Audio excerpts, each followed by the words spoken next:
What's up, everyone? Welcome back to the channel. Today, we're diving deep into one of the most requested reviews analysis, so stick around. You don't want to miss this.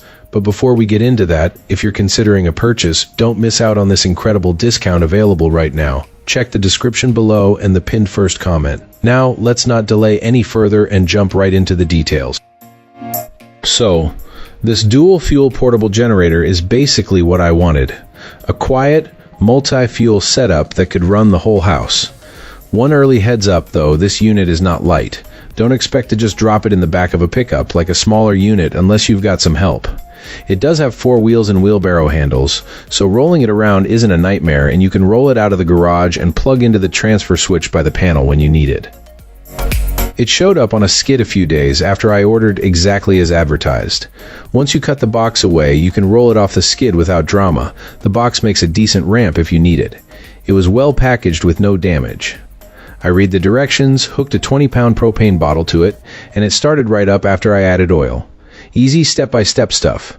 The electricians who installed a transfer switch next to my panel were curious about how this thing could run on propane, natural gas, or gasoline, and I didn't blame them for being impressed.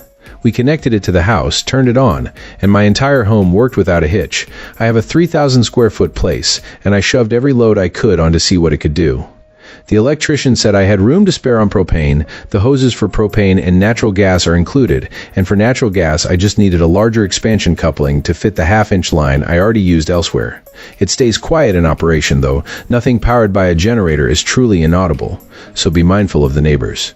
I chose propane for everyday reliability and ease of storage, and I avoided gasoline to sidestep fuel longevity issues. I ran the unit on a home circuit for around 6 to 7 hours on a 20-pound tank at roughly a 2 to 3 kilowatt load. For reference, I didn't run every appliance, but I tested AC, fridge, and a few other essentials to see how it behaved. It would likely stretch longer with a lighter load or more propane. One quirk I ran into was the output frequency. With no load, it sat around 64.5 Hz, and even under load, the home load didn't pull it down enough initially, which tripped my UPS backups.